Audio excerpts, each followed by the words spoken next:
இன்றைக்கி கடவுள் நம்மளுக்கு கொடுத்துருக்க வசனம் 2 ராஜாக்கள் 3:10. அப்பொழுது இஸ்ரவேலின் ராஜா, ஐயோ, இந்த 3 ராஜாக்களையும் கர்த்தர் மோவாபியரின் கையில் ஒப்பு கொடுக்க வரவழைத்தாரே என்றான்.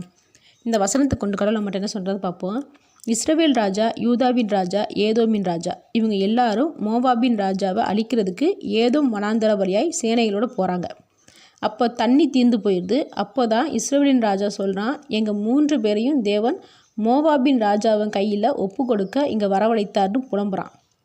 கர்த்தர்கிட்ட கேட்டு உத்தரவு வாங்கி அந்த 3 ராஜாவும் வராந்திரத்துக்கு வந்தாங்க இல்லையே. ஆனால் இப்போது தண்ணீர் இல்லாததுனால தேவன் மேலே பழிய போடுறான். நாமளும் இப்படி தான் அவசர அவசரமாக முந்திக்கிட்டு ஏதாச்சும் ஒரு முடிவு எடுத்துடுறோம்.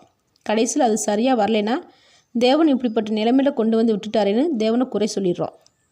தேவன்கிட்ட கேட்டு எந்த காரியத்தையும் செய்யாத போது எப்படி நம்ம தேவனை குறை சொல்லலாம்? இதில் இன்னொன்று சில பேர் பேசுவாங்க, நாங்கள் செய்கிற காரியம் தப்பாக இருக்குதுன்னு தேவனுக்கு தெரியும்ல, அப்போ தடுத்து நிறுத்திருக்கலாம்லன்னு சொல்லுவாங்க. தேவன்கிட்ட எந்த ஆலோசனையும் கேட்டு செய்கிறதில்ல. ஆனால் தேவன் வழியே வந்து எல்லாத்தையும் நமக்கு சொல்லணும்னு எதிர்பார்த்தா எப்படி அது நடக்கும்?